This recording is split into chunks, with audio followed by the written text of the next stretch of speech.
right, we are back with another Couch Potato General Manager video.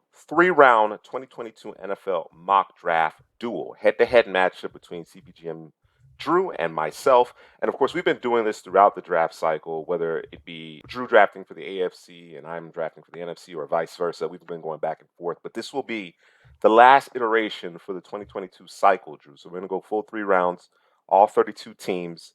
I will be selecting for the NFC teams for our last video in terms of this particular format, and you will be selecting for the AFC team. So get us started with the Jacksonville Jaguars. Yeah, we're just gonna go Aiden Hutchinson, man. I went back and I watched. I was watching some guys for next year, and my eyes kept drawn to it. And I'm just like, I forgot.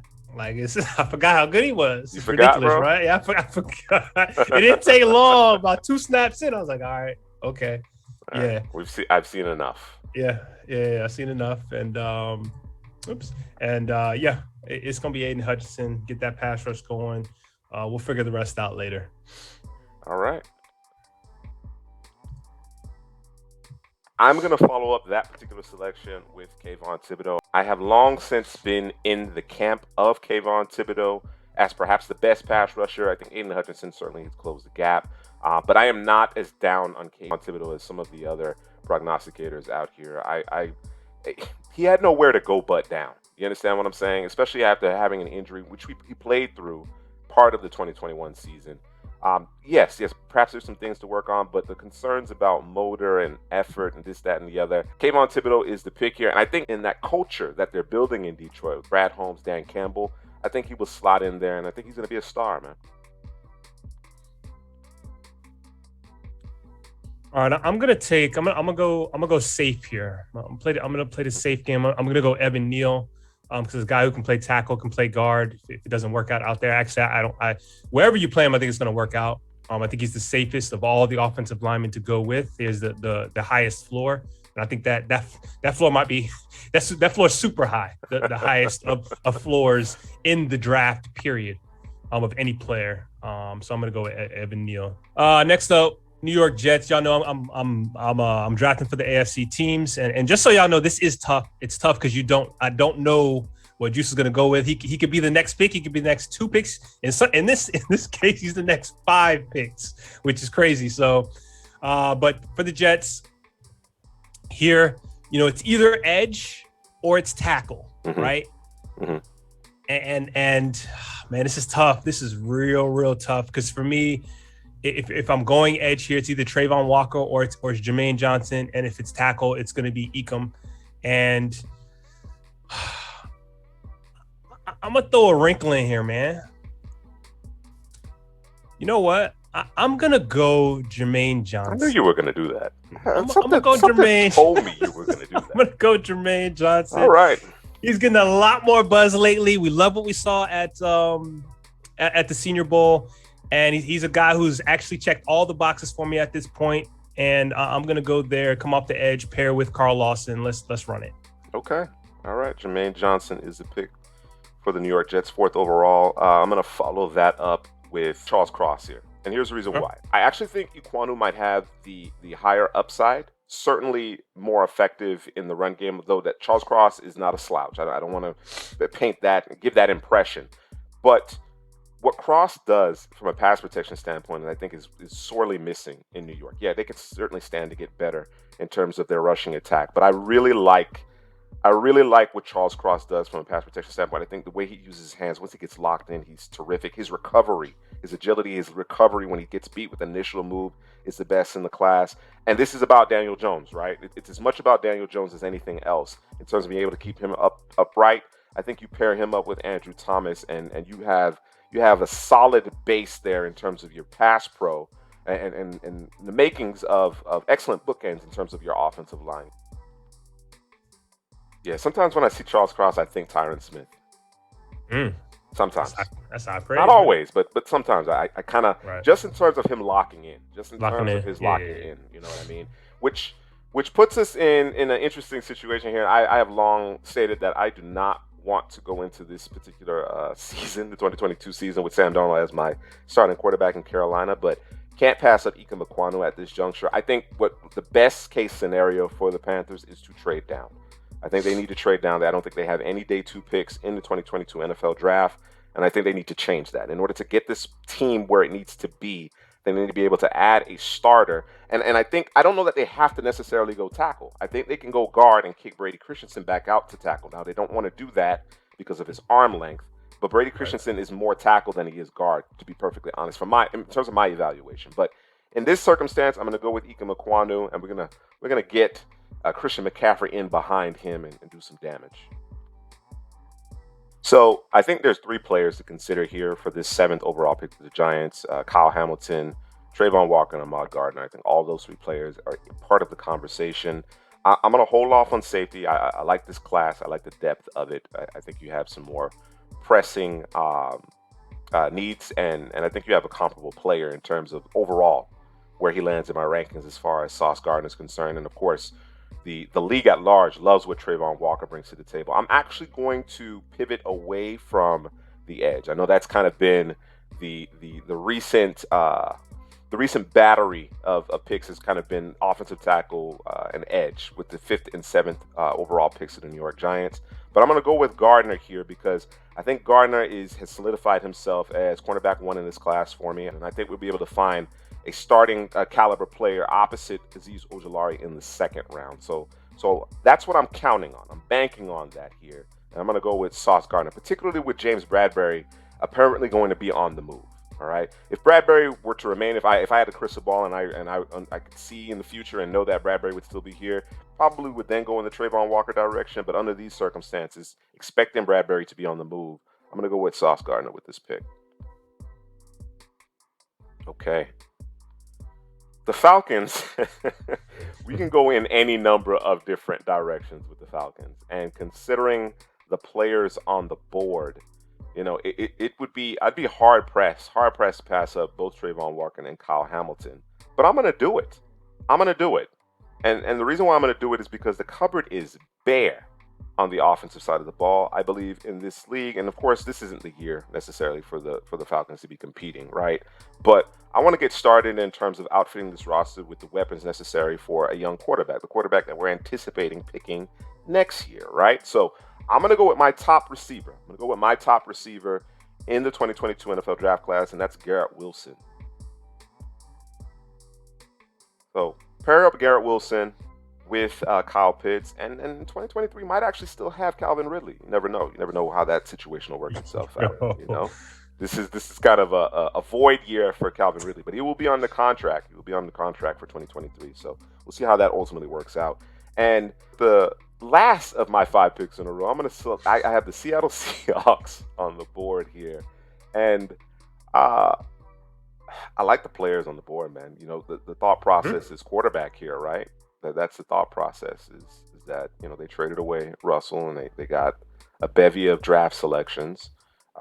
Quarterback should be the pick here, but I don't know that that's what I want to do. I certainly understand the Seattle Seahawks leveraging this 9th overall pick to draft a quarterback, having traded away Russell Wilson to the Denver Broncos. That makes perfect sense, but I'm going to go a little off the board here with Travon Walker sliding, considering where he's even being considered, perhaps the 1st pick overall in some draft circles. There's some vacancy there at the edge position. Darrell Taylor, LJ Collier are your incumbents.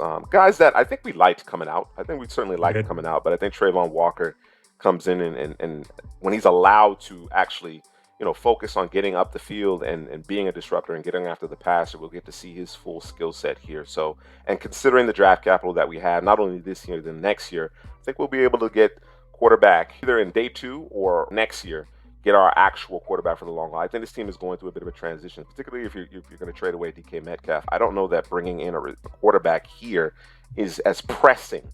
If you plan on extending DK Metcalf, then we probably would go in that direction. But again, no crystal ball here. So I'm going to go with Travon Walker to the Seattle Seahawks. All right, man. I'm finally back on the clock. Finally. I had a guy in mind. You took my guy. Who was I that? Went to the Falcons. It was Garrett Wilson. I actually was going to plug him in here. All right. I actually like him as a fit for the Jets. But my number 1 receiver is. Yeah. We can talk about that down the road. But anyways, I'm debating between Kyle Hamilton, arguably the best player in the draft. Sauce is kind of might actually be the best player in the draft. or I want to go Derek Stingley. I was thinking about Andrew Booth, but I think I'm gonna get 2019 Derek Stingley Jr. I'm leaning that way, right? I'm sorry, Booth. I like you. I think I'm gonna go with Derek Stingley here in the cover 3 system over there for the Jets. Corner is a major need along with safety, but they got a safety in free agency and Jordan Whitehead. I know they lost Marcus May, but I'm feeling. I think we're gonna get the 2019 Derek Stingley. That's what I'm betting on. That's what I'm betting on. All right, fair enough.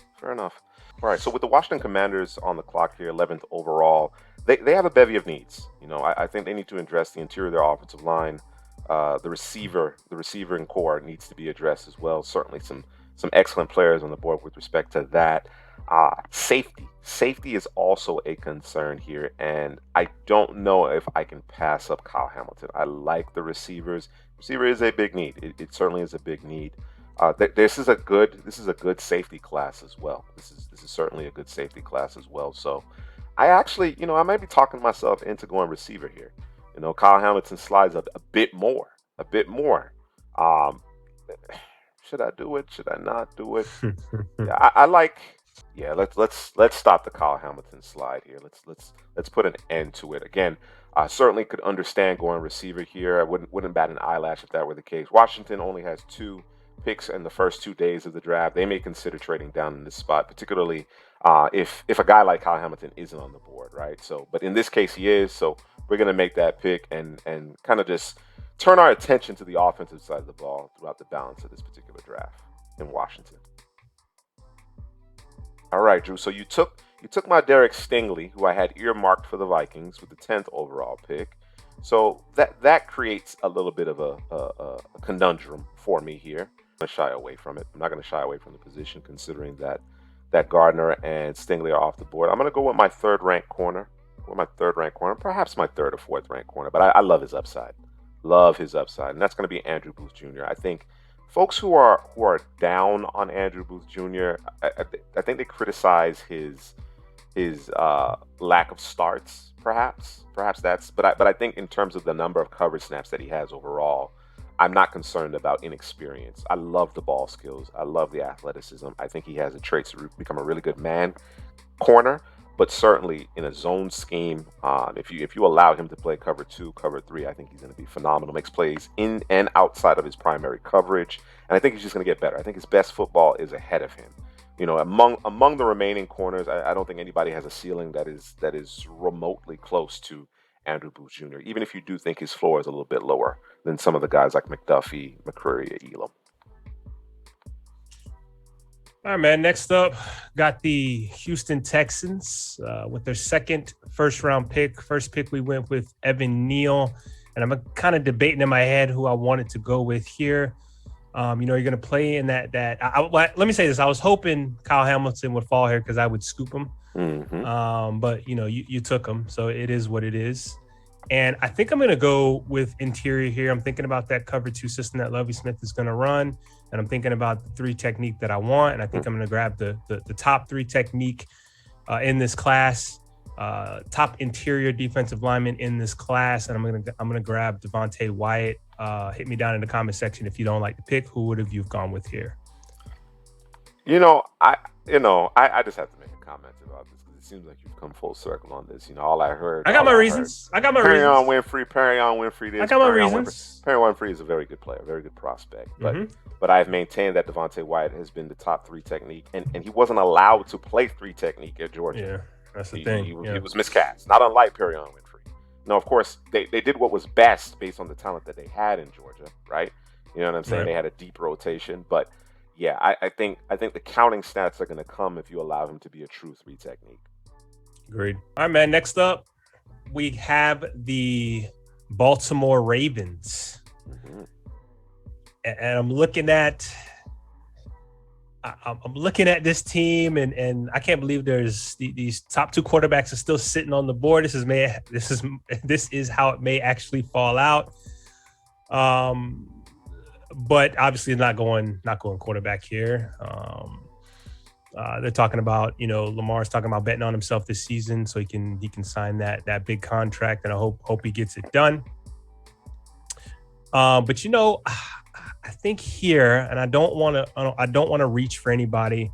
I think a guy that I really want to add here, and I did this before in a different mock draft, and I'm going to do it in this mock draft. I'm gonna draft Jordan Davis here. I think this goes for, and you said it earlier, I think this goes for all of the Georgia defensive players. I think, well, front seven, I should say. I don't think that anyone has seen any of their ceilings. I think we've seen flashes of it because of the scheme that they played in. They said, "Hey, this is what I want you to do. Don't break from this, because if you do this as a team, we're gonna win."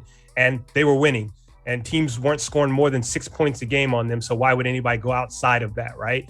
And I think Jordan Davis gives you a little bit more than what people are actually saying that he gives you. And with the Ravens scheme, plugging him in there, lining up next to Adafe Owe, and allowing him to just be a one-on-one, allowing anybody on that D line to be one-on-one while he's kind of causing havoc and being double teamed, and at times maybe even triple teamed. The free guys up behind in Patrick Queen and those guys. I think this is a good fit, and I like it for the Ravens. All right. Okay, so we have the Philadelphia Eagles making the first of their two first-round picks. Of course, they made the trade with the New Orleans Saints, who now have two first-round selections of their own. With the 15th overall pick, we're going to pacify the Eagles fans here and ensure that they get the receiver. But it may not be the guy that they necessarily want. It may not be that guy. I'm going to go with Drake London. I like what he does, certainly after the catch. People are concerned about his ability to separate, but I want to give Jalen Hurts a bit more room for error. Another target here, bigger target here on the boundary.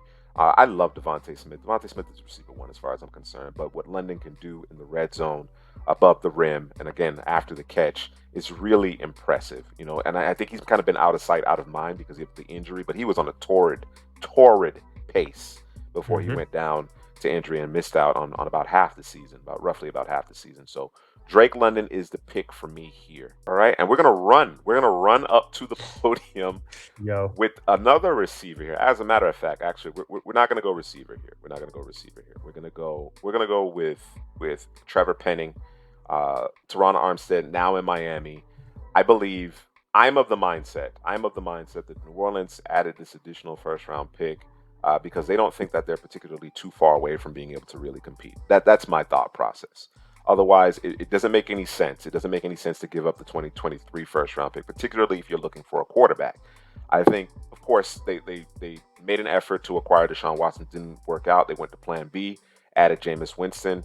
And I think they're going to be willing to ride with Jameis for the next couple of seasons because of the trade, the aforementioned trade. So let's go with Trevor Penning to round out our offensive line, and then we're gonna add some more to this Saints roster here with the 19th overall pick. Yeah, and I think with the Chargers here at the 17th pick, we're gonna run up to the board, and we're gonna take Devin Lloyd, linebacker out of Utah, guy who can blitz, guy who can play. He can do what Murray's not doing right now, which is actually play and be effective. Man. Yeah, took shots fired. Jeez. Yeah, sorry. That's rough, man. Hey, man, that's not Brandon Staley's guy, man. He didn't draft him. It's not his guy. Fair enough. Any number of different directions could go in here. Either side of the line of scrimmage, I think you could prioritize.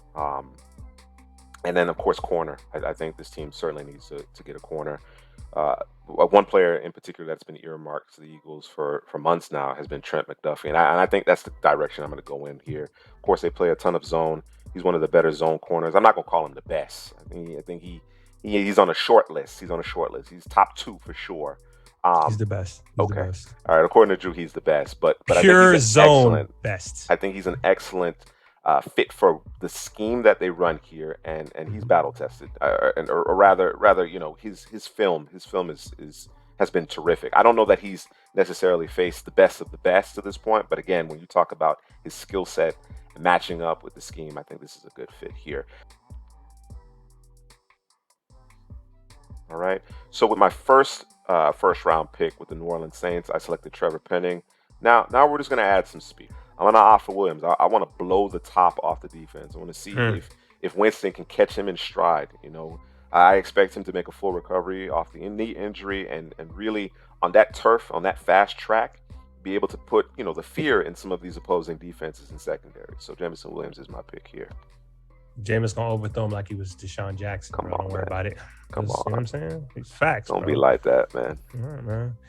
I know Pittsburgh, went out and got Mitchell Trubisky, and for me, Pittsburgh is one of those teams that doesn't necessarily need a baller at quarterback. They just need a guy who's not going to turn the football over and just be responsible as a quarterback. You know what I'm saying? I guess we call that a game manager, because it can't get any worse than it was last year. It cannot.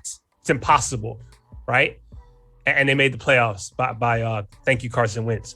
But at this point in the draft, I mean, when I say they running up to the podium, when I say they're knocking over Roger Goodell, when I say they are saying the pick themselves, and then they hugging this guy, and they giving him hugs and kisses, and pats on the butt, we talking about Malik Willis. You know what I'm saying? Let's go. All right, man. Next up, we got the New England Patriots, the not so good drafting New England Patriots. Come on. I'm just, these are facts, man. These are facts. They could use some interior help on their offensive line. They traded away Shaq Mason to the Bucks, and they do need that replacement. I don't know what they were thinking either. But you know how they do it: get rid of guys a year before they're actually no longer good. But and they like to bring in proven guys, and obviously I think they need help at the second level. But they also need a receiver, man. And again, if we're going to evaluate our quarterback, we got to have a receiver. And I think the best receiver for this football team, I think, would be Chris Olave because of his polish and pristine ability to get open. But this is a team who has struggled to develop wide receivers while they're out here developing corners. It's crazy. But I'm going to take Chris Olave, man. I really should be grabbing Zion Johnson, but I'm going to take Chris Olave, man, because I feel like they need a guy who can come in and be an immediate impact, a guy they don't have to develop outside of saying, hey, can you learn our system? All right.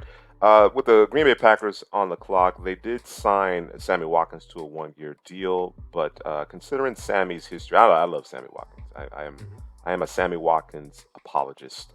However, my hands have been burned far too many times. So it's over. It's up. That's it. It's a wrap. No, you know what? Sammy's still a young guy, man. I still held out hope for him. Hope for him. I like the fact that they added him. It's a cheap deal. I like the fact that they added him, but they have more work to do. Unfortunately, we're not going to get the most polished receiver here, but just in terms of his physical traits and what he can do after the catch, I think Treylon Burks is a guy that I can't pass here. I would have loved to go Olave with this particular pick. I think just that fit may have worked a little bit better. But what Treylon Burks does after the catch is special, and I think Matt LaFleur is going to earn. He's going to earn his money with this offense this upcoming year. No Devontae Adams, no cheat code out there. You still have the quarterback. You still have 12, so that's always going to give you a fighting chance. But you're going to have some young players at some key positions here. And we're going to see what kind of coach in terms of being able to develop those guys and put them in a position to be successful. Burks has all the tools. It's about putting it all together now. It's about forming that clay. So Treylon Burks is my pick. 22nd overall. The Arizona Cardinals have a ton of holes. They have a ton of holes. We could go in a number of different directions here. Yeah, we already know where you're going, bro. Yeah, we already know. Yeah. You have to. You have to. You know what I'm saying? Although part of me wants to kind of break tendency here. Part of me wants to break tendency, but I think it's such a. Oh no, bro. I might. Well, they did sign AJ Green to a one-year deal, if I'm not mistaken. Yes, they brought him back. They brought him back, which I guess allows you to prioritize something else other than receiver, because certainly they may want to get a little aggressive about that if they want one of these upper echelon guys. But considering the fact that they've given themselves a little bit more flexibility, we're going to go with, I think, the top interior offensive lineman in the draft, and that's Zion Johnson. Guy's building supercomputers to play Skyrim. in his free time. Excuse me? You know? He's doing what? He has a master's in cybersecurity. He's a beast, bro. He's a beast. I think you could play him at guard immediately. In a pinch, you could play tackle. He may end up being your long-term center after Rodney Hudson. Zion Johnson to me is clearly the top interior offensive lineman, followed by Tyler Linderbaum. Okay, so with that particular selection, part of me wants to go Tyler Linderbaum, but I'm gonna go in a different direction. I want a little bit more girth, in there next to Tyler Biadasz. Put Tyler Biadasz between Zach Martin and Kenyon Green, and I think you have a better center at that point. You're in a much better position in terms of the offensive line. So, oh man, we skipped the best center in the draft to Kenyon Green. I'm gonna go with Kenyon Green, man. I respect it. There's more versatility there too. Yeah, so really trying to rebuild this offensive line in Dallas. And of course, we're not making any trades. Guys, be sure to like, comment below, and don't forget to subscribe to the channel. It's just one of those situations where Dallas could go in a number of different directions in terms of how they want to address their offensive line. But I think by dropping in Kenyon Green, you're good. I think you're good. You're not great, but you're good. You understand what I'm saying? Terrence Steele plays right tackle. Again, you improve Biadasz by playing him between Green and Zach Martin. I ain't mad at it. All right, next up we have the Buffalo Bills, and I was thinking cornerback here, or was I gonna go receiver? Because there's a guy I really, really like in Jahan Dotson for receiver, but looking at the roster, I feel like corner actually might be the bigger need. And as long as they continue to do what they did last year in terms of the ratio to man coverage versus zone coverage, they did a lot more man coverage than they've done in the past in the scheme they've been running for the Buffalo Bills. As long as they do that, I'm comfortable with this pick and going with Kyrie Elam. I know people, are saying, hey, he don't like to tackle. And I get it. They say he's soft on the outside, don't want to get off blocks, but when it comes to a corner, and I'll say it too. It's in the notes. I'll say it too. But my question is that a business decision? Because I know I'm getting drafted. I know I'm going high. Should I put myself out there, get hurt, and then where am I getting picked up, right? So might be a guy looking out for himself when he gets in the league, because he's big, he's physical, he's got the swag, he's all about it on the outside. He certainly plays with physicality when he's in coverage. He does. That. We just want to see that translate to his run support. Right? Yeah. And we're gonna take a shot on. We're gonna go here with Kyrie Elam for the Buffalo Bills. Yeah, I think you're gonna have to tackle if you play for Sean McDermott. Have to. Period. There's gonna be no wiggle room with respect to that. Yep. All right, next up, we have the Tennessee Titans, and I would love to take a quarterback and get this guy Tannehill out of here. Cost you the playoff game, period. I can't do it. I'm not gonna do it. Oh man, I thought I'm a coward. I'm a coward, y'all. I'm a coward. I like Jahan Dotson too much. That's really what it is. Talking about trading AJ Brown, and I mean, come on, man, stop it. Stop the madness. I'm going to get a guy who's going to be where he's supposed to be a guy who's actually going to be on the field. And Jahan Dotson's got a little speed to his game, ability to go up and get the football. I think he'd be a nice, great fit for what the Titans like to do on offense. A big play guy, or can catch it short and take it long. Whatever you need, he's got it at the receiver position. I like him to be a little bit bigger, but hey, man, he plays big, and I'm good with it. I'm somewhat tempted to take Kenny Pickett here, and assuming that we were making trades, I'm sure a team at this juncture, assuming that the board kind of fell out this way, would trade up, take advantage of that fifth-year option with respect to Kenny Pickett. But not going to go in that direction. Not going to go in that direction. Instead, I'm going to bolster our secondary here, and I'm going to draft Roger McCreary. He's among my top 5 at the cornerback position. Again, I've mentioned it before. Check out the scouting report on the channel. Don't forget to like and comment. The most balanced corner in this. I don't think scheme matters. A lot has been made of his shorter arms. Teams want to pigeonhole him to the slot, to the nickel position, but I think he'd be just fine at the boundary because of his technique and his skill set overall. So Roger McCreary is the pick for me, as I think there's a bit of a gap between the corners. Once you get past McCreary, I think there's a significant gap between the corners. All right. So with Green Bay here, we're back on the clock. First time around, we selected Treylon Burks. With this particular pick, I think the Packers actually have quite a few areas that they need to address. Perhaps not immediate needs, but beyond the 2022 season. A lot of expiring contracts. 2023, this could be a very different looking team. I want to solidify the second level of my defense, considering what we have on the board here. George Karlaftis was a thought. Travis Jones is a guy that I also considered. But I'm going to opt for Nakobe Dean. I'm going to put Nakobe Dean next to Devondre Campbell. I put a few more pounds on him and really man that second level of the defense. I didn't see that coming, man. You surprised me. What direction you thought I was going in? I thought you were going to go just a pass rusher or interior defensive lineman of some sort. But I ain't mad at it. All right, man. Next up, we got the Chiefs back-to-back picks. Actually, I got the next 3 picks.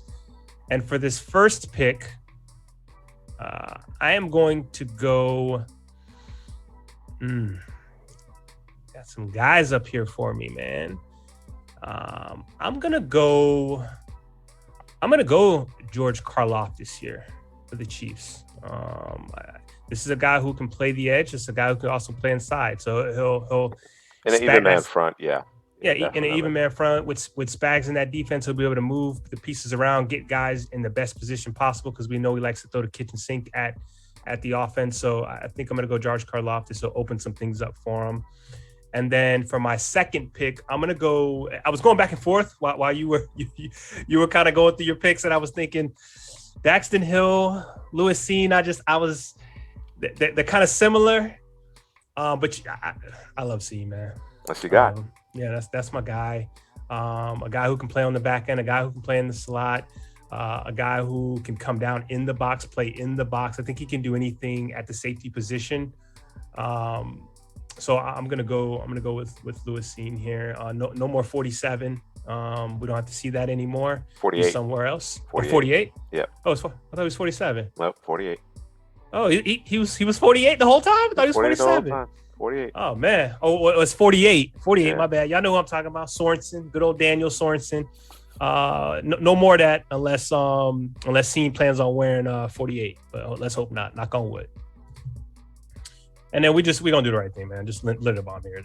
Easy. Let's and I know Bengals fans. Well, we signed Ted Garris. I know. Have you seen the contract? Because they can get out after this year with $2 million of dead money. So we're gonna go ahead and do the right thing. Linderbaum right there in the center, as Juice would call it, the pivot. The pivot, man. Protect your quarterback and let's go, because that was a concern this year. Offensive line, they did a lot in terms of free agency, and let's continue to do the right thing. If this guy falls this far, they probably trade up at some point. I would imagine, maybe even if he falls this far, to make sure you get him.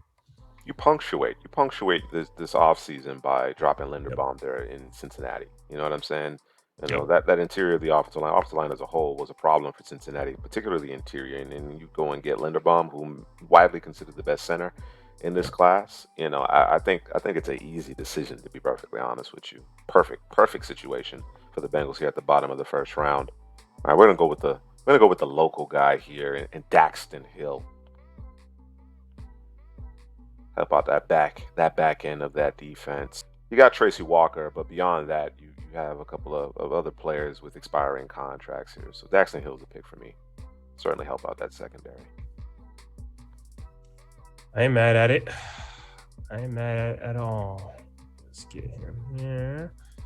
All right, man. Next up, we have the Jacksonville Jaguars. And with our first pick overall, we went Aiden Hutchinson. Mm-hmm.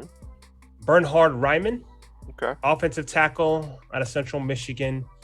I was thinking about going safety, Jaquan Brisker, but I was thinking we got to continue to protect our quarterback. I know, we could have gone offensive tackle. We could have got the best player at offensive tackle, but we gave that up with going with the guy who could come off the edge in Aiden Hutchinson. And we're going to come back around in the top of the second round, and we're gonna get our protection for Trevor Lawrence. Okay, sounds good. Conventional wisdom says to go receiver here. the Lions certainly could use an additional player in the receiver room. They just brought in DJ Chark on the 1-year deal. Of course, they love what they have in St. Brown, but certainly need to round out that particular receiving group. But I'm going to go in a little bit different direction. A player that I fell in love with in Mobile. I think as they transition, as they kind of form kind of a Legos odd man front 4-2-5 type of look, mesh, of a philosophy defensively that we're anticipating in Detroit. Yeah, Travis Jones, I think you plug him in the middle of this defense, and he gives you 3 down chops. He's not one of those typical 2 down run stuffers. You know what I'm saying? Come off the field. I think Travis Jones gives you 3 down chops, and I think he can be a real difference maker in the middle of that defense. So as you can see with the last 2 picks for the Lions, I'm kind of building it through the middle, right? I think the best defenses have a solid foundation from the interior of the defense to the middle of the second level towards the middle of the back end. I think that's a big part of having a solid foundation in terms of your defense. So Travis Jones is the pick. All right, man. Next up, we have the New York Jets, Jets Jets. And I'm going to go receiver here. And I really, really, really think Pickens is going to take off. I think it almost doesn't matter what team he goes to. I think he's going to get a shot as long as he can stay healthy, because that's the big thing. He's kind of he's out of all players in the draft, I think he might be one of the top 3 in terms of unknown. But his potential, he has the potential to be the best receiver. Yeah. It's just you don't know. He reminds me of AJ Green. Yep. Not peak in Cincinnati, but in terms of just the flashes coming out of Georgia. Yeah. He reminds me of AJ Green. Yeah. But I'm not going there. I said all that, and I'm not going there. Whoa. We know that the Jets were in the free agency market, trade market for a receiver. I think they were in the Tyreek Hill sweepstakes, just couldn't, pull the trigger for whatever reason. And so I'm gonna grab a guy in Christian Watson. I think that Sky Moore, I think some people like him, but I think that Elijah Moore and him are very similar. And I think you could even say the same thing maybe with Denzel Mims to a certain degree. So I'm going to go with someone that's a little bit different, a lot of speed, and Christian Watson, and a guy who proved it out there at the Senior Bowl that he can play among the top in the country. So, all right. In the first round, we went Charles Cross and Ahmad Gardner. We punted on potentially drafting Travon Walker because of the depth at the edge position, and here we are with the 36th overall pick in the second round, and of course we have a litany of edge players to select from, and the guy that is near and dear to I think both of our hearts here is Boye Mafe. I think Boye Mafe could form a very formidable duo with Azeez Ojulari in New York, so that is the pick for me. All right, man. We have the Texans who are back on the board. That's probably where I was gonna go. We just stole them under my nose. I'm hurt. I'm crying. There's plenty of edges out there for you, though. Plenty of edges out there. You're right. And I'm thinking about taking David Ojabo here, man, because Texans, like I said it before, this is going to be a team that's a slow burn. It's going to take some time to build. Let me see. Who have we gotten so far with the Texans? We got Devontae Wyatt. Mm-hmm. Okay. We got Evan Neal. So we're in the trenches out here in these streets. That's what we're doing. We're building in the trenches. But I think we're going to need another guy to get the football to. Okay. And a receiver. I know that they signed Brandon Cooks to an extension. I guess he's not going anywhere. Talking about maybe he's a guy to trade, but they're comfortable with the quarterback they have in David Mills. And we just need more guys to be able to throw the football. Guys who are going to stay healthy, stay on the field. That's not George Pickens, unfortunately, although they could take a stab at him. You know what I mean? Because I think he has high potential. But I'm gonna go off the beaten path here, man. And maybe somebody's gonna be upset with me, man. But I'm gonna come down the draft board. Okay. And I'm gonna draft me a guy who I think can play both in the slot and on the outside in John Mechie III. Okay. From Alabama. A little bit sooner than I anticipated, but I think with the injury, he didn't get an opportunity to test. And I think if he had tested well, there'd be more of a buzz for him. I like the development that I've seen from Mechie. And maybe Mechie is maxed out. Perhaps he's maxed out. But I think at a minimum, he's going to be a good third option in your passing game. Right. At a minimum. All right. Next up, we have the New York Football Jets, J-E-T Jets, Jets, Jets. Y'all know how I do it. I always screw that up. In the first round, we drafted Jermaine Johnson. We kind of went left a little bit. I don't know if that surprised anybody. Didn't surprise me because I'm making the pick, and they need a guy opposite Carl Lawson. I liked it. Then we went Derek Stingley for our cornerback position because we know that's a big time need for this football team. And then we went and we got our receiver in Christian Watson with the speed. And now we're coming back with the 38th pick overall. And I am going to draft a little bit more of a polished player. I guess we could go, Falele here. We could, but he's not the polished guy I'm talking about. Okay. I'm talking about the guy from Ohio State, Nicholas Petit Ferre. I probably said it wrong. I butchered it. Let me know down in the comment section. It's what I do.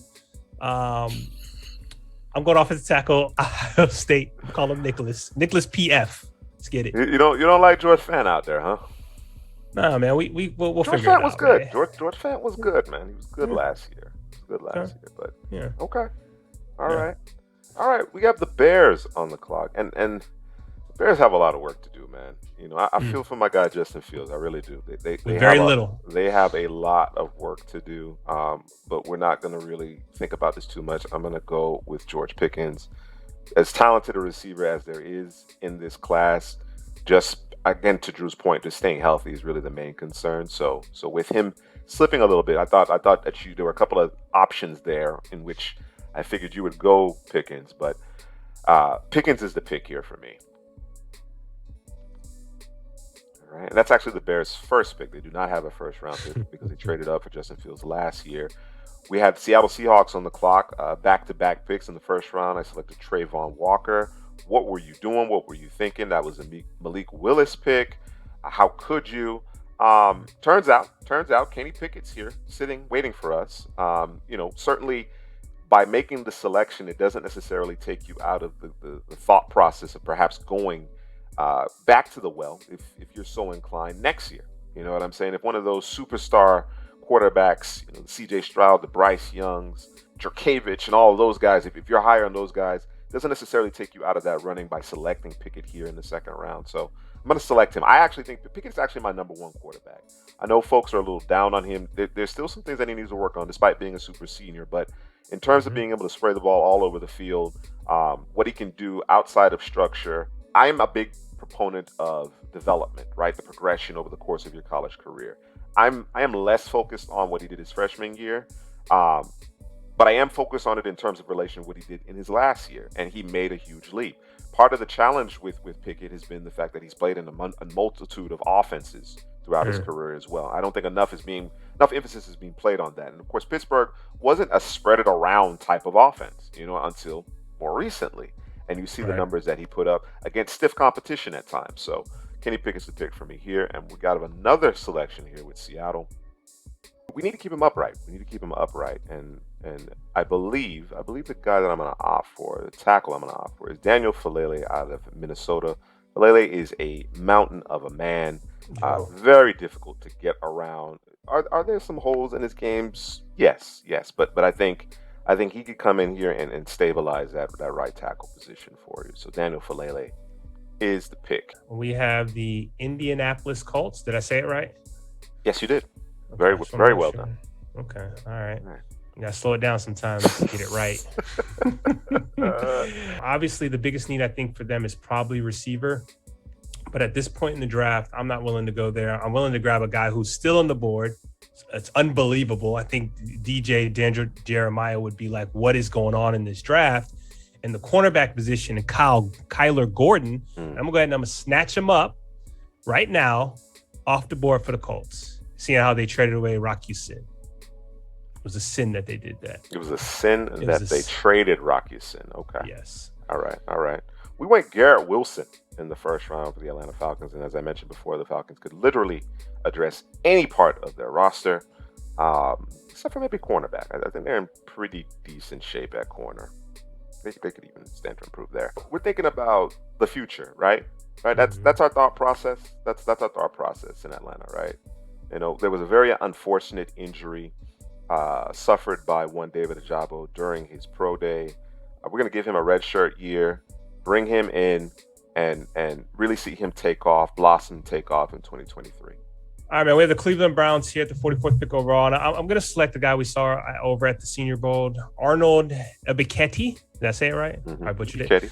Ebiketie, not Ebiketie. Ebiketie, with the long arms, explosiveness off the line of scrimmage, is a guy who kept popping off as I was watching the one-on-one drills. Had some good plays in teamwork, and I don't know what's going on with Clowney. I'm not sure what's going on there. If they're probably gonna bring him back, who knows? But I need a guy who's actually going to get to the passer, and I think he can opposite Myles Garrett. Okay. All right, man. I got 2 picks in a row, man. I don't know the last time that happened, but it's happened. And by the way, that was the Browns' first pick in the draft period. But now we have the Ravens, and their first pick was Jordan Davis. Let's see here. What do I want to do? I really like him, but can I go there? Can I do it? Do it. Get to the chopper. Come on, what are you waiting for? All right, so I'm gonna go with a guy who's probably should have already been gone. It's a need for the Ravens, and I know they went out and they got Marcus Williams for the safety position, free roamer back there. But I need a guy who can come down, play in the box, guy who can play a little bit of slot, guys who can come down and be able to tackle, and that's Jaquan Brister, Penn State safety. Went back to the safety well. All right. Let's get it. All right. Well, I think I'm going to stay there as well. In the first round, I selected Andrew Booth up the corner. I'm going to go get perhaps the best nickel back. I think between Jalen Petrie and Roger McCreary, those are probably your top nickel backs here. Another guy in base that you can play opposite Harrison Smith. Let's go with Jalen Petrie.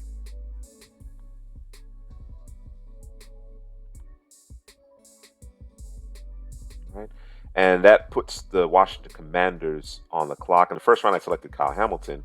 Now let's see what the receiver position has to offer us. And we have some intriguing prospects here.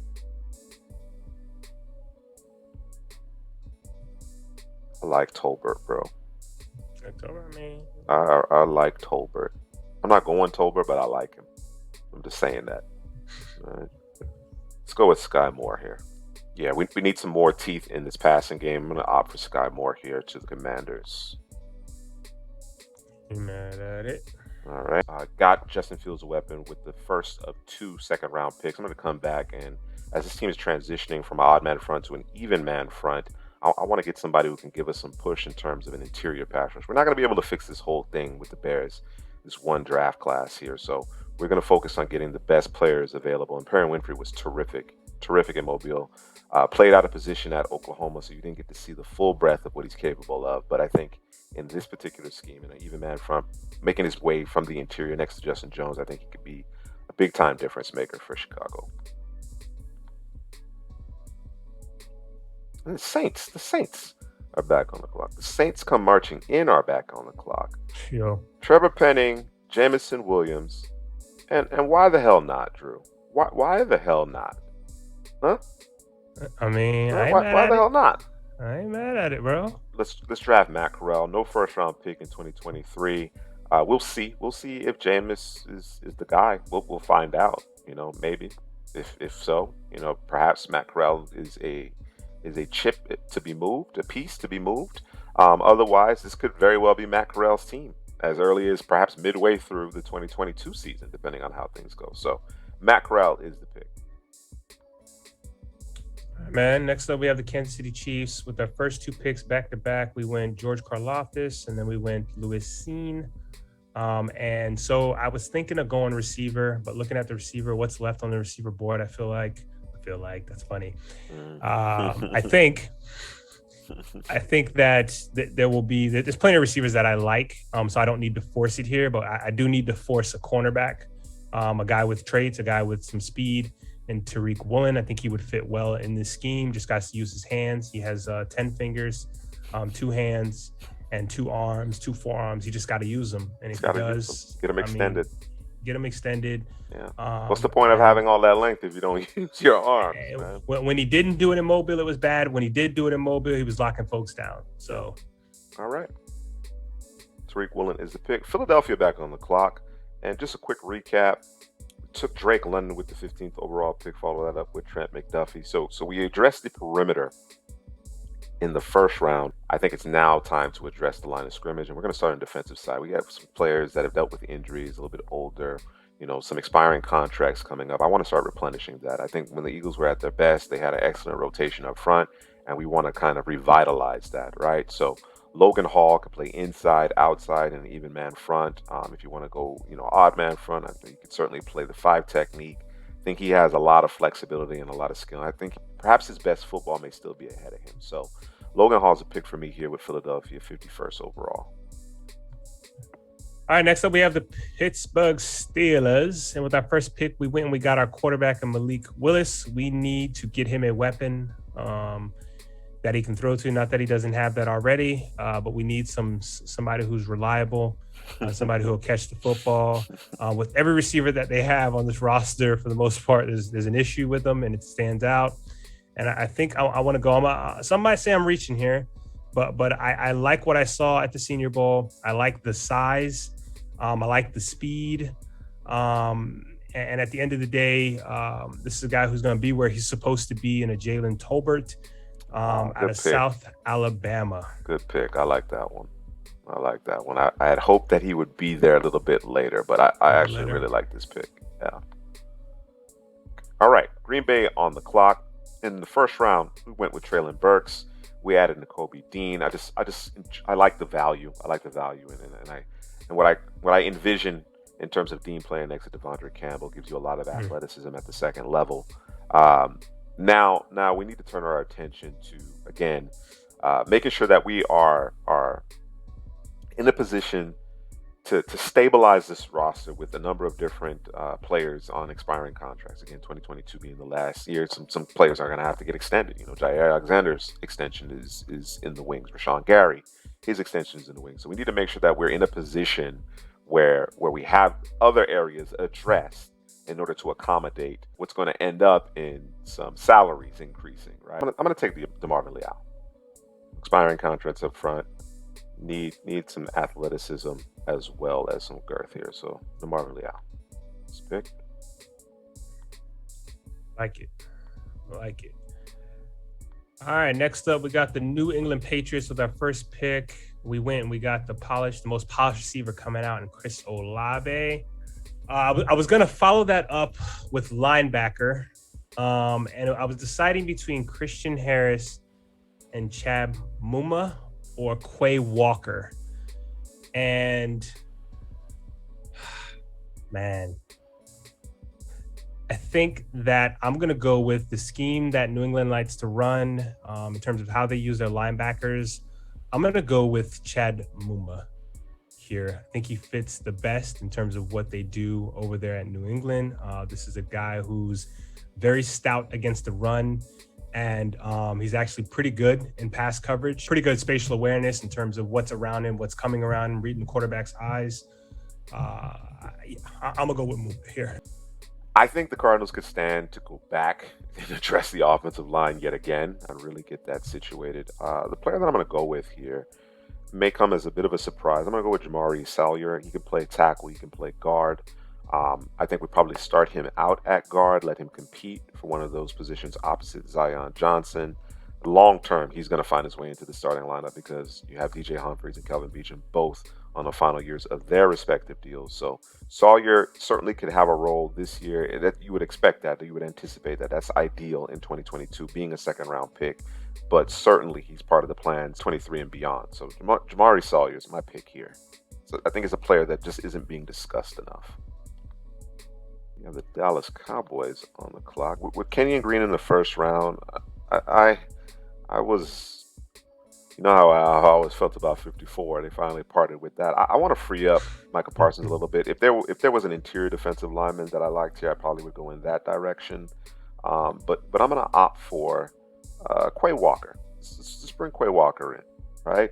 We're gonna go with the traits. We're gonna go with the athleticism, not unlike what we did with Michael Parsons previously. Not calling Quay Walker Michael Parsons, obviously, but give us some more athleticism at the second level. Leighton Vander Esch was brought back on a one-year deal, but has struggled to stay healthy, and his play has slipped. Jabril Cox is coming off the injury, so I like Quay Walker here. And again, that gives us a little bit more flexibility to deploy Michael Parsons as a primary pass rusher. All right, we have the Buffalo Bills with the 57th pick overall, and with their first pick, we selected Kyrie Elam, cornerback, to replace Levi Wallace. I'm thinking about running back, but I think we're going to be able to get a guy later on in this draft. Running backs seem to be that one position where there's a lot of running backs. I think this is a really good running back draft. I just don't think that anybody's going, super high. I think they'll start falling off in the second round.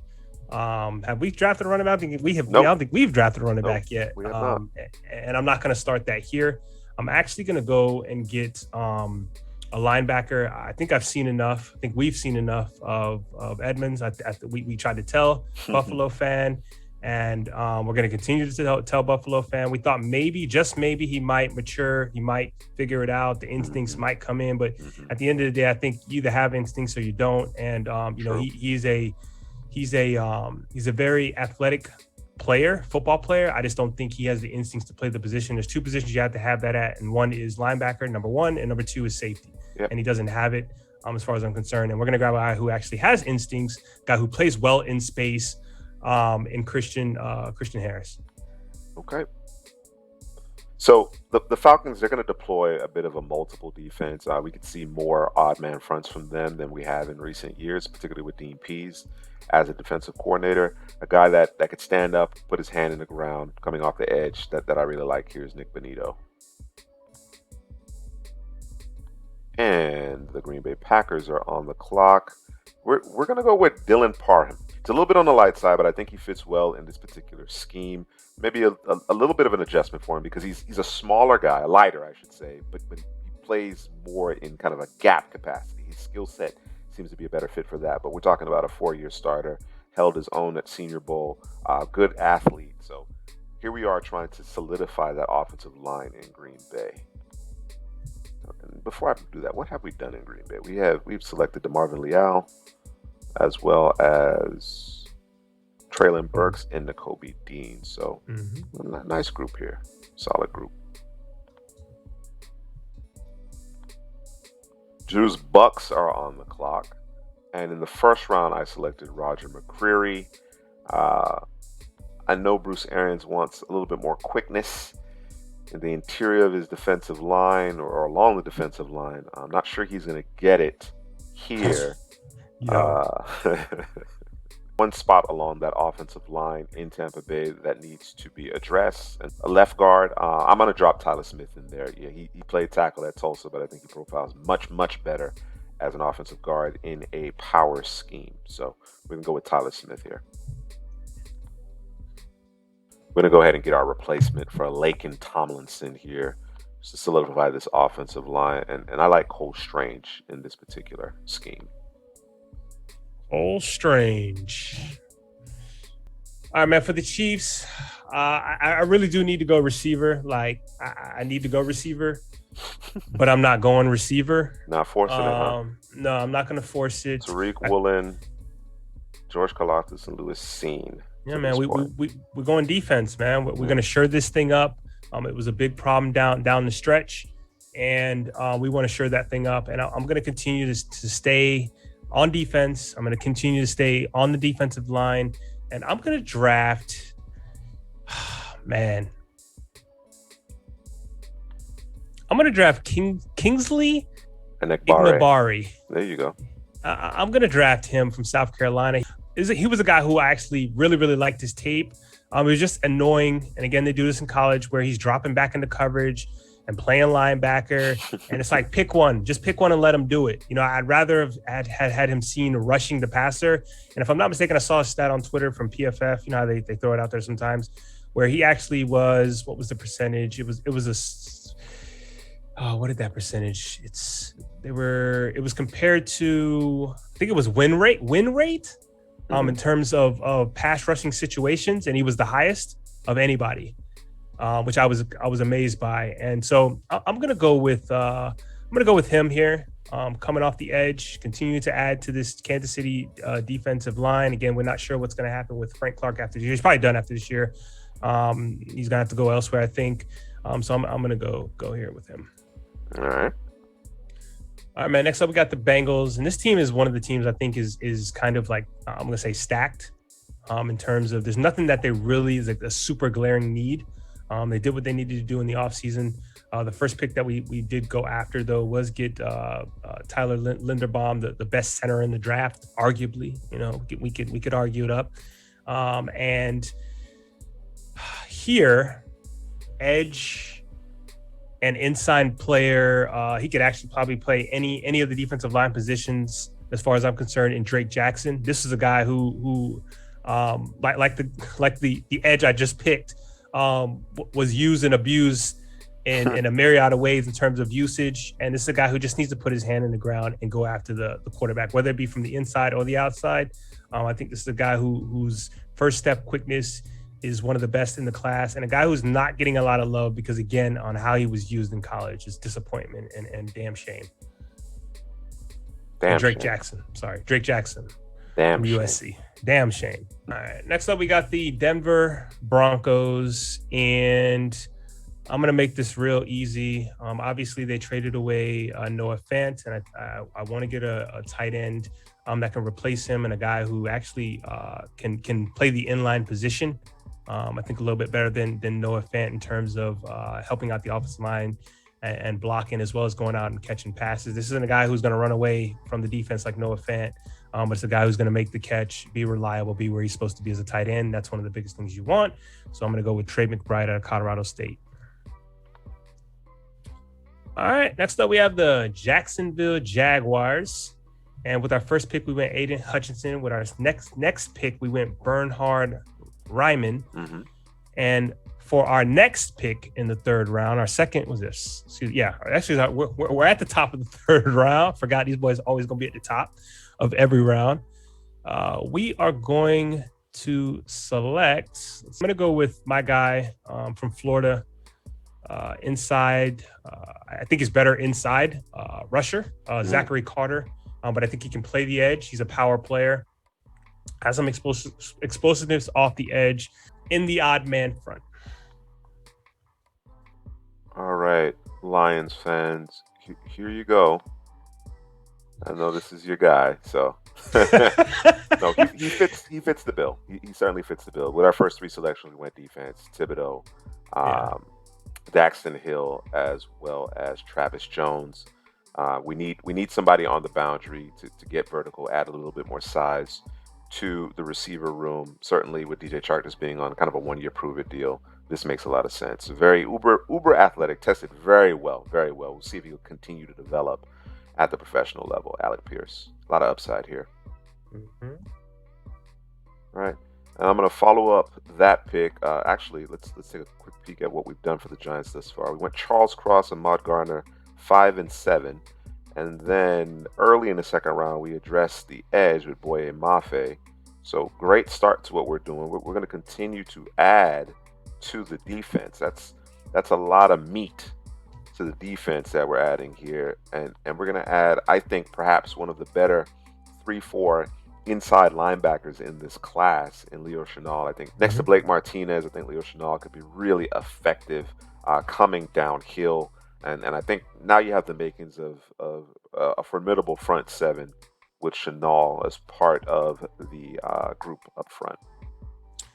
Yeah, I'm going to applaud you there, man. I'm going to thank you. I'm going to appreciate you for not taking my linebacker that would fit this scheme that we're going to run over here with Lovie Smith with the Troy Texans. Anderson. Yeah. I heard you say linebacker. I said, man, don't do it, please. I actually thought you were going to go running back here. I thought we would get a running back coming off the board here. No, we're gonna shore up our defense. We want to focus on the defense. We want to shore things up. We got a receiver last time with John Michie the third. We got Evan Neal with our first pick, and we got Devontae Wyatt with our second pick. So we're shoring up the middle of that defense, and we're going to do that with Troy Anderson, who is still learning the position at linebacker, but he moves very, very well, and that's what you need from the linebacker position. If he doesn't work out at middle, we can move him outside to weak side linebacker. Yes, sir. Particularly in that cover 2 scheme. Yes, sir. Got the Jets, Derek Stingley, Jermaine Johnson. I know I got a receiver. Where's my receiver? I got Christian Watson. And we got Nicolas Petit-Ferret. That's that French. Ferret. I don't know if I'm saying it right, but it don't matter. All right. And we need a safety. Oh, Nick Cross with a safety. Can I go here, though? No. With this pick, I'm going to go linebacker. I'm going to go Brian Asamoah out of Oklahoma. I think he would be a pretty good fit for this scheme. I like him coming downhill, but I don't mind him in space in terms of covering on the back end. I think he would be a good fit here for the New York Jets cover 3 scheme. All right, we have the Jaguars back on the clock. We just took Zachary Carter with our last pick, and with our next pick here, we are going to select. We're going to go running back. Just kidding. No, we good there. We healthy there. Thank you, Urban Meyer. All right. So for the Jacksonville Jaguars, we're going to go offense here. We're going to continue to protect our fearless leader in Trevor Lawrence, and I'm going to select Sean Ryan, offensive lineman interior. Played tackle out there at UCLA, but I like him here on the inside. I think he is a phone booth player there, and let's go ahead and let's protect our fearless leader because we weren't doing that last year at all. I was certainly going to go with Sean Ryan with the next selection, but Drew decided to select him with the Jacksonville Jaguars. I do think there's some other interior offensive linemen, guys that are considered tackles that would I shouldn't say obviously, but would fare well in the interior as well. So I'm going to come off of that. And as the pickings starting to get a little bit more bare at the receiver position, I want to add another player to that room. I want to do everything I possibly can to help Justin Fields. Of course, getting the offensive line situated goes a long way with respect to that. But I'm gonna add Khalil Shakir to here. CPGM Headley has talked about it, and I see what he's talking about there. There's a certain level of Cooper Kupp to his game. There's a certain level of that. So now we have George Pickens, Khalil Shakir, along with Darnell Mooney, and then the recently acquired Byron Pringle. So a respectable group, and we'll see how those young receivers develop with Justin Fields. Definitely want to improve that offensive line there, but it just didn't quite work out that way just yet. I think they can certainly continue to address that on day 3. With Seattle, we have selected Kenny Pickett, Falele, and Travon Walker. Channing Tindall is intriguing here, but I think Cameron Thomas has been on the board too long. So even though we addressed Travon Walker a little bit earlier, I just like the value. I love the value at this point. You can never have enough guys who can affect the passer, and he can do so from the interior and on the edge. So I love his effort as well. With our first pick, we went Kyler Gordon, who fell to us, and we loved it. We ran up to the podium and we selected him. Although, are we doing that in the second round? I don't think we're doing that in the second round. I think they're just calling out the name, but that's cool. Either way, we selected Kyler Gordon out of Washington, who I really like. I think is a good fit for the Colts. And I think here I'm going to go receiver. We traded for Matt Ryan. We need more help on the outside, and I think a receiver that can do that is David Bell out of Purdue, who is a route technician. This is who you're going with? Because I know you like to play games with this. You selected David Bell? No, it's David Bell. Okay. We're going David Bell all the way. Okay. We gotta get more than just. It can't be just Michael Pittman Jr. and then everybody else. We need another name out there in the wide receiver core, so we're going David Bell. All right. So in the first round, we drafted Garrett Wilson. We follow that up with a pair of second-round picks, netting us Nick Bonito and David Ajabo. We're going to give the red shirt to him. So I think we have our edges for the future there. Let's go back to the offensive side of the ball. I'm going to take the first running back to be selected in this Oof. draft, and I'm going to go with Brees Hall. Considering his all-around game, three down chops, I like Brees Hall in this particular spot. All right, man. Next up, we got the Denver Broncos selecting at 75 overall. With our first pick, we selected Trey McBride, tight end out of Colorado State. And here we are going to go with cornerback Cam Taylor Britt out of Nebraska. All right, man. With the next pick, we have the Baltimore Ravens. And with this pick, I'm going to select a guy that I really like in Marcus Jones, feisty, physical corner, and Marcus Jones from out of Houston. A little smaller guy, but if you feisty and you physical, I'm not too worried about your size unless you're out there at 5'2". And he can play special teams as well. So he can return some kicks. Let's go with Ed Ingram here for the Minnesota Vikings. Not an ideal fit in this zone scheme, but one of the better pass protectors from the interior of the offensive line here. And I think they're going to have a need here as early as 2022. But certainly beyond 2022, they're going to have a need. Cameron Jurgens is certainly part of the conversation, but we'll see ultimately what happens with Garrett Bradbury at the center position. All right, next up we have the Cleveland Browns. And here, let me just see who's on the board. I could go receiver here, and I think I'm going to go receiver here, and I think I'm going to go Calvin Austin, the third out of Memphis. He was one of the guys who showed up at Mobile, has speed for days, has some quickness, quick twitch, works well in the slot, can play on the outside due to his ability to release. A little smaller guy, but a guy I think that would fit well with Amari Cooper and Peoples-Jones. All right. And then next up we have the San Diego Chargers. No, it ain't the San Diego Chargers. So Los Angeles Chargers. And I'm debating, it's going to be offensive line, but I'm debating on if I want to go tackle, if I want to go interior. I think I'm going to go interior big time. And I think I'm going to go my man Kennard out of Kentucky. I think at this point, this would be a good selection for them to shore up the interior of the offensive line, or at the very least get depth there in the interior of the offensive line for them. And we have the Texans. Ooh, these boys has so many picks. We have Troy Anderson with our last pick. With that Lovie Smith defense, we went Devontae Wyatt with another pick.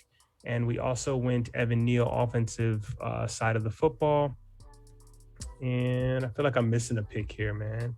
And I went John Mechie III also as a receiver to help out that offense. And we're going to continue to help out the offense. And we're going to go and we're going to get Kenneth Walker III, the best pure runner in this draft. A guy who can take the top off the defense from the running back position, from the backfield, hit his head on the goalpost out of Michigan State. Yeah, I can't agree with you more in terms of him being the best pure ball carrier. He creates when things aren't even there. Yep. That's what starts to separate. The ability to create when something isn't there and hit your head on the goalpost, score from anywhere on the field. That's what separates running backs. He'll have to clean up some other areas of his game just to ensure that he's on the field on a consistent basis. But yeah, no debate regarding his aptitude as a ball carrier. We have the New York Giants on the clock, and quite a few selections for them. So let's recap. We have Charles Cross and Mark Garner in the first round. Boye Mafe in the second round to get our edge rusher. And I believe we followed that up with Leo Chenal, the second level of the defense. So I am actually interested in going back to the line of scrimmage. Whether it be offensive linemen or not is really the question mark. In fact, you know what? I might opt for Cameron Jurgens here. That might be the player that I go in. I also considering tight end right now. That particular position isn't necessarily great, with Ricky Seals-Jones kind of being the guy there. But let's go with Cameron Jurgens. Let's go with Cameron Jurgens to lock in our center position. rebuild that offensive line. Okay, Falcons back on the clock. So many areas of this football team to address, but you know what? I'm gonna considering the fact that Ritter and Howell have fell so far in this particular mock draft. Of course, the Falcons have decided, Marcus Mariota is their guy for this particular season. I guess he'll be your bridge. But given the value at this juncture, for me, I'm kind of flipping a coin. Although I think Desmond Ritter has really helped himself during the pre-draft process. There's good film, there's some questionable film. I think just on a pure film perspective, you've probably seen a little bit more out of Sam Howell, but the scheme lends itself to some counting stats there. Although I'm really impressed with what Sam Howell did this past season when he didn't have his full breadth of weapons, but I'm going to opt for Desmond Ritter here. For Philly, Drake London, Trent McDuffie in the first round, Logan Hall in the second. You could stand to improve the second level of this defense. You could go back to the defensive line. You could address the interior of the offensive line. And let's take a look. Luke Fortner is interesting. Now let's add Channing Tindall to the second level of this defense. Bring some legitimacy. He and Kazir White. I think Hassan Reddick will moonlight there as well. Not at it. All right, next up we have the Pittsburgh Steelers. Looking at Martin Emerson, cornerback out of Mississippi State. Some people actually have him in their top 5 in terms of corners. I know that they like the speed, they like the ability to click and close. I'm not mad at it, so I'm going to go with Martin Emerson here, cornerback for the Steelers. And for the New England Patriots, we've so far selected for these guys Chad Mumba at linebacker, and where are you? Yeah, Chris Olave, Chad Mumba. Mr. Polished. So far, so we did something for the offense in terms of our quarterback, and then we turned around, we did something for the defense in terms of shoring up the middle of that defense because we was soft like marshmallow last year and pretty much got our head smashed in. We got ran over with no Vaseline. Oh no! Pause. No. New England, embarrassing. It's something What's going on? See. Oh no! It couldn't stop the bleeding, man. It was crazy. Oh my goodness! It was bad, and so I wanted to shore that up. And losing Shaq Mason, I think we have to bring somebody in to help that loss there. And I'm gonna go with let me see here. I'm gonna go with Alec Lindstrom out of Boston College, Chris Lindstrom's brother. So we got a family of brothers here. We're going with Alex Lindstrom. Family of brothers. Family of brothers. Let's call it. Have the Raiders picked yet? No, I think this is their first pick. Holy moly! Yeah, that's first pick. Yeah, man, what are we doing? Their first pick at the 86th pick overall. We're gonna select Joshua Williams out of Fayetteville State. It's a guy we saw over at the Senior Bowl. Liked his length, liked his ability to get his hands on the receiver. Obviously, he's not the most refined player coming from a school like that, and that's understandable. But a guy that we can play to that skill set and work with that skill set, and a guy we can mold into the position, the player that we want. All right. Let's go with Kobe Bryant out of Cincinnati, the other Cincinnati corner, to go opposite Ahmad Gardner for that really impressive Bearcats team. Kobe Bryant certainly isn't the player Ahmad Gardner is, but I think he's solid.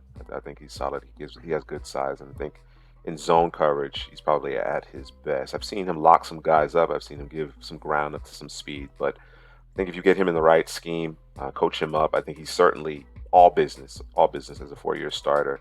The scouts rave about his temperament, his mindset, his football IQ. So we'll add Kobe Bryant to the back end of this defense. Let's go with my guy here, man. Let's go with my guy, Velus Jones here. I know they brought in James Washington. Of course, Amari Cooper is now in Cleveland. You have CeeDee Lamb along with Michael Gallup. James Washington on a 1-year kind of prove-it deal. I think it's actually a pretty good landing spot, but Velus Jones can come in and compete for receiver 3 as well as contribute on the special team side as well. So let's go with Velus Jones. All right, man. Next up, we have the Buffalo Bills, and I'm gonna make this really simple and easy because I know people are screaming right now. I'm gonna go Isaiah Spiller for the Buffalo Bills. Right here, running back. They need it. They got to have it. I know they were looking for it in the offseason. We're going to go that for them. And then for the mighty, mighty Titans, we're going to go ahead. He fell right into our lap. Sam Howell, right here with the 90th pick overall for the Tennessee Titans. Y'all know how I feel about Tannehill. Let's do the right thing. Sam Howell is the next up and coming. I like it. I like the landing spot. Again, I don't know that we can anticipate Sam Howell being available this late, but certainly if it is, I think that works out really well. I have the Bucks. I laid down on the Trey McBride, but got Roger McCreary, Tyler Smith. Drew, our resident Bucks fan, he's anticipating the return of Gronk as well as Ndamukong Suh. I was thinking perhaps Fedarian Mathis, although Bruce Arians has gone on record saying that he wants more quickness from the D-line. Gronk, certainly can still make plays. You just kind of keep his body intact, monitor that aspect. I'm going to bring in Isaiah Likely, bring in a move tight end here, create another weapon for Tom Brady, create mismatches. He has over 5 touchdowns in his career of over 50 yards. So, you, man. The definition, the epitome of a move tight end here. I'm going to opt for another weapon here for Aaron Rodgers in that receiver room. Check that. You got Adrian Amos and Darnell Savage in the final years of their deals. Let's go with Corby Joseph here. Right out of Illinois. Mm-hmm. I was going to say Syracuse, but that's a different orange. All right, man. You did me a solid. You left me Wan'Dale Robinson. I'm on San Francisco. Oh. San Francisco. Oh, my bad. I jumped the gun. Yeah, you did. San Francisco on the clock. Of course, there's a lot of talk about Deebo Samuels. If Deebo's asking for $25 million, as talented as he is, particularly with the ball in his hands, I'm not suggesting that he isn't deserving of it, but San Francisco may not be inclined to give it to him. We're talking about perhaps trading him, right, and getting a receiver on a rookie deal, being able to leverage it that way. At any rate, whether or not they keep Deebo Samuels, I want to add Wan'Dale Robinson to that receiver room, just to kind of give us a little bit more flexibility there. All right, man. All right, so next up, we have the Kansas City Chiefs, and with our first 2 picks, we went George Karlaftis, then we went Lewis Sine, safety out of Georgia, then we went Tariq Woolen, cornerback, long, strong, just needs to use his hands, and then we went Ignabari out of South Carolina, just let him put his hand in the dirt and attack the passer. And I think we're going to stay here with the defensive line, and we are going to grab us decisions. Going back to the defensive line again. Yeah, I wanted to go receiver, but you took my guy, so we're gonna have to pump the brakes on that and wait it out. That's okay. We're not hurt, and we're going to grab Josh Pascal, edge out of Kentucky, and he was asked to essentially defend the edge. So I don't think that you saw the full repertoire. He's an edge. Edges defend the edge. No. What you're saying is that he wasn't able to get upfield. He wasn't allowed really to get upfield. Yes.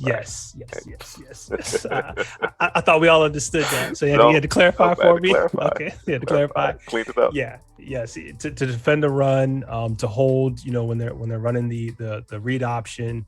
Wasn't really able to get upfield, attack the quarterback, get to the ball carrier, and so I think he'll be able to do that with the Chiefs and what they do with Spags over there on the defense. Heavy defensive draft for those guys. All right, next up we have the Cincinnati Bengals, and for these guys we drafted Tyler Linderbaum with the first pick, and we went Drake Jackson, USC edge, can play both inside and outside, and I want to go here. I am going to go cornerback, and I'm going to grab me because I know they re-signed Eli Apple, the greatness that is Eli Apple. Everybody loves him out there. We're going to grab Mario Goodrich, cornerback out of Clemson. It was Trey McBride, tight end out of Colorado State, and then it was Cam Taylor-Britt, who I really like in terms of his ability to attack. He's got the swag you want from the position at corner. Let's go. I know you're going to hate on it, but we're going to do it anyways. With this pick here, I'm going to go Dameon Pierce. I think this is a guy that a lot of teams love. It's just unfortunate that the running back position is one of those where it's just kind of, it's fallen by the wayside. I think the running back position used to get the love that I think now that maybe the receiver position gets, in terms of how it's valued. But I think this is a guy who's an all-around back, and I think he would be a good complement to what they have going on with Williams over there. I think they're very similar in terms of their running style. Just in case, because as a running back, there's a propensity to get hurt, and I think Pierce would be a good replacement if Williams was to get hurt. So, all right. I want to add some competition, some teeth to the inside linebacking group here, the linebacking core as a whole in Detroit as they kind of transition to a bit of a hybrid defense. Some more odd man fronts. I really like Damon Clark out of LSU, but he's recovering from a spinal fusion surgery. He did participate at the combine, so he is expected to make a full recovery, but won't be back until 2023 in all likelihood. I'm going to go with Darian Bevers. I think Head's a player that's physically imposing, and he tested really well during the pro day, so I'm going to add him to the mix there. I also like what I saw from him during the Senior Bowl. All right, so with the loss of Marcus Williams and Malcolm Jenkins calling it a career, of course they did bring in Marcus May. I believe you mentioned Justin Evans might be in the fold as well, but I like what Nick Cross has to offer here on the back end to really fill out that secondary. Could they use a corner? Perhaps, but they got a number of incumbents there at the position that I think Dennis Allen likes. So particularly with Chauncey Gardner playing your nickel, with Marshawn Lattimore and Adebo on the boundary, I like Nick Cross in this spot here. First defensive selection after going all offense with the first 3 picks, including Jamison Williams, Trevor Penning, and Matt Corral in the second round. Matty Corral. All right, man. Next up, we got the Cleveland Browns, and with their selections, the last pick we had was Calvin Austin, the third receiver, to fill in for the void of Juice Landry, or if you want to say OBJ, whomever. But they got Amari. They do have Amari. I mean, they do have Amari. I understand. But we need more help out there. More help. Peoples-Jones out there. But we need more help. So here, I'm gonna go with. Yeah, I think it's time. I think it's time for Phidarian Mathis from Alabama to come off the board. I think he's fallen far enough. An interior guy that can help with sustaining in the run game, as well as add a little bit of pass rush, a little bit of explosive off the line that I saw over there at the Senior Bowl. I think he'd be a good fit here alongside Myles Garrett with that defensive line, along with Arnold Ebiketie from Penn State. I like what you've done with Cleveland to this point. With the Ebiketie and Mathis picks. Yeah, I like what you've done to this point, despite not having obviously a first round pick due to the Deshaun Watson trade. Right. Got to build it up. Got to keep it strong. Mm-hmm. So with our first pick with the Ravens, we went Jordan Davis. Our next pick, we went Jaquan Brister out of Penn State, the safety, and then we went cornerback Marcus Jones out of Houston, kind of shoring up some things, get some depth, and now. I'm thinking about we're going to go Abraham Lucas out of Washington State, offensive tackle, just to give us a little bit of depth at that position. I'd like to, I know I've made mention of it before, I'd like to improve the interior of Philadelphia's offensive line. Of course, they brought back Jason Kelsey, but Brandon Brooks is retired. Landon Dickerson obviously going to cover one of the guard spots. Perhaps Driscoll will be there at guard, but I wanted to create some competition there, but I'm not going to do it at this juncture. Boston Scott, Miles Sanders, they're in the final years of their respective deals. I think I'm going to add a running back here, and the running back that I'm going to add, I'm debating between Rashad White and Jerome Ford. These are 2 players that we got a chance to see at the Senior Bowl. I like them both a lot. Why are you shaking your head, bro? Because you know who you need to go with, bro. I don't know why you even thinking about Ford. Yeah, bro. Like, come Go on, with bro. Rashad White, bro. Go with Yeah, Rashad bro. White. He fits what they do. He It's does. He does. you know what I'm Jerome Ford's saying? my guy, though, bro. You know what I'm saying? Like, come I on, man. understand that. I All right, understand that. we'll go with Rashad White. He Yeah, does man. Come fit on. in terms of what they want to do well here, and I think he might be the man moving forward, post 2022, depending on how Miles Sanders performs, whether or not he can stay healthy. Oh, man. All right, next up, we have the Miami Dolphins. Actually, their first pick, the 102nd picks, their first pick. And we're going to go with Cade Otton, tight end out of Washington. I think this guy is has ability to play multiple positions all over the field. You're playing within that Shanahan offense. I think he's a move tight end. I think he can play inline. And I think he's a good guy who can create separation in terms of his routes, catching the football, and making things happen downfield. All right, man. We're going to go ahead and do the right thing. We're going to grab James Cook here. It's too much of a fit. Guy can catch out the backfield, make things happen, can run routes. He is Andy Reid's dream running back. And he's Dalvin Cook's brother. What else do you want? What else do you want? Actually, several players here that I kind of have earmarked for the Rams. Only one pick in this 3-round mock draft. Let's go with Majai Sanders. I considered perhaps Alontae Taylor or Damari Mathis because they have a need at corner as well. But I believe Sanders is the best, among the best of the remaining edges in this particular class. Von Miller has moved on. So let's bring in Sanders to compete and continue to get after the passer as we anticipate the Rams playing with plenty of leads. That's what we do. Not necessarily the most pressing need. I think the 49ers probably could use a safety here, but I like Alontae Taylor. I like his traits. I like his fit in this cover 3 scheme. So even with Javarius Ward being brought in, you got some other guys that have some expiring contracts, and I like Taylor's upside. So we'll go with Alontae Taylor to wrap up this 3-round mock draft. What a bear. Yo. All right. Make sure y'all like and subscribe and comment. Let us know how you feel. Where did we mess up? That's it, folks. That is our last head-to-head mock draft for the 2022 NFL draft cycle. Let us know what you think down in the comments. Before we sign off on this one, we'll make sure that we scroll through so you can see all of the picks. For Drew, this is Juice. We'll see you next time.